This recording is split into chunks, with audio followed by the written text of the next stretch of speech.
जब भी अधिकार की लड़ाई लड़नी होगी, न्याय की लड़ाई लड़नी होगी, आपकी ये बेटी, आपकी ये बहन हमेशा पहले पंक्ति पर खड़ी मिलेगी। तो आप लोगों को इस बात की निराशा नहीं होगी कभी।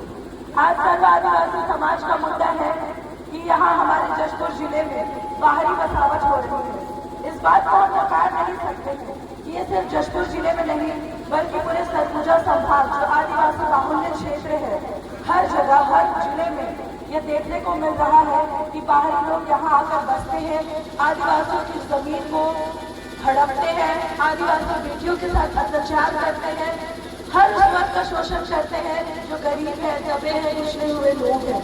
तो हम इस बात का विरोध करते हैं। मैं 2 लाइन आप लोगों के बीच में बोलना चाहता हूँ।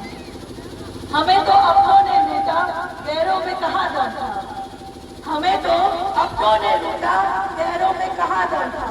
हमारी कश्ती वहां थी डूबी जहाँ पानी कम था। मैं ये लाइन इसलिए कह रही हूँ क्योंकि आज हमारी जो यहाँ जनसंख्या है वो बहुत कम है। जब हम आदिवासियों के हक के लिए लड़ रहे हैं, आदिवासियों के हित के लिए लड़ रहे हैं, तो सभी समाज में सभी आदिवासियों को एकजुट होकर इस लड़ाई का साथ देना चाहिए कि नहीं देना चाहिए। ये जल जंगल जमीन सिर्फ हमारा है क्या? ये हर उस व्यक्ति का है जो इस जिले का निवासी है। ये हर उस आदिवासी का हक बनता है जो इस जिले का निवासी है। जशपुर जिले में 62% आदिवासी बाहुल्य जनसंख्या है, जो हो सकता है कि इस जनगणना के बाद और बढ़ जाए। तो जिस जिले में आदिवासी बहुलता है उस जिले में पहली प्राथमिकता किसको मिलनी चाहिए? आदिवासियों को मिलनी चाहिए ना।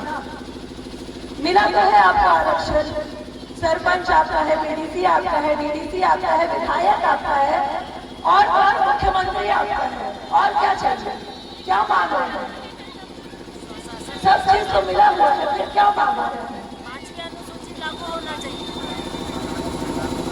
ये सब जो प्रताड़ना हो रही है वो इसलिए हो रही है, आप लोग इस बात को समझते हैं कि हमारा जो आदिवासी संगठन है वो एकजुट नहीं है। आज हमारी संख्या देखकर मैं इस बात को कह रही हूँ कि अगर हम एकजुट होते तो ना तो डीलिस्टिंग का मुद्दा आता, ना तो कोई आदिवासी को आदिवासी से लड़वाता। आज जो हमारी लड़ाई है वो आदिवासियों की तो लड़ाई है, कोई दूसरा नहीं लड़ रहा है आपस में। हम आदिवासी भाई बहन आपस में लड़ रहे हैं। अगर हम आदिवासी एकजुट होते तो 62% है हमारा जनसंख्या में, हमें कोई अलग नहीं कर सकता, हमारे अधिकार को कोई नहीं छीन सकता था। लेकिन हम एकजुट नहीं है, इसलिए ये प्रताड़ना हो रही है। ये सब जो भी डीलिस्टिंग का मुद्दा आ रहा है, हमारे यहाँ बाहरी लोग आकर बस जा रहे हैं और हमारे ही जमीन को छीन रहे हैं हमसे, ये सिर्फ और सिर्फ इसमें हो रहा है क्योंकि हम एकजुट नहीं है। आज आप लोगों से मैं निवेदन करना चाहती हूँ कि आज इस जगह से, इस जमीन से आप लोग ये संकल्प कर जाए कि हमारे जितने भी आदिवासी भाई बहन हैं हम उनको एकजुट करने का प्रयास करेंगे। इस सर्व आदिवासी समाज के मंच से मैं आप लोगों को आह्वान करती हूँ कि अपने आदिवासी भाई बहनों को एकजुट करने का काम करेंगे, क्योंकि आरक्षण में हमको बहुत सारी सुविधाएं मिली है, बहुत सारे लाभ मिल रहे हैं, लेकिन इसका लाभ हमें इसलिए नहीं मिल पाता है क्योंकि हम एकजुट नहीं है। सबसे ज्यादा जरूरत है एकजुट होने की। हमें समस्या मालूम है कि हमारी क्या क्या समस्याएं हैं, लेकिन उसको निराकरण करने के लिए भी तो सोचना पड़ेगा ना। समस्या का समाधान सोचना, विचार करना और उस पर अमल करना जरूरी है, और उसके लिए शिक्षा भी बहुत जरूरी है।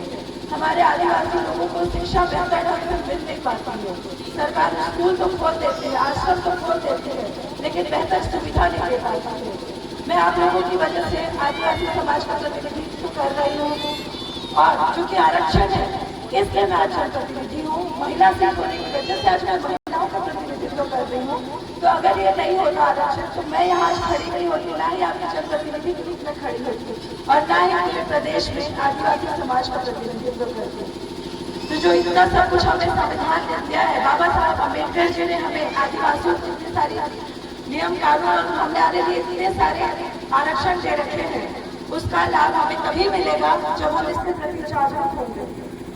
आज हमें सबसे पहले जागरूक होने की जरूरत है और एकजुट होने की जरूरत है। तो मैं आप सभी से निवेदन करूंगी, 2 लाइन से अपनी बात खत्म करना चाहूंगी। जो भरा नहीं है भावों से बहती जिसमें रसधार नहीं, वो खून खून नहीं पानी ही। गौर करिएगा, जो भरा नहीं है भावों से बहती फूट नहीं खाली जिसमें देश के प्रति प्यार है। अगर आप अपने देश के प्रति प्यार करते हैं तो आप अपनी जाति से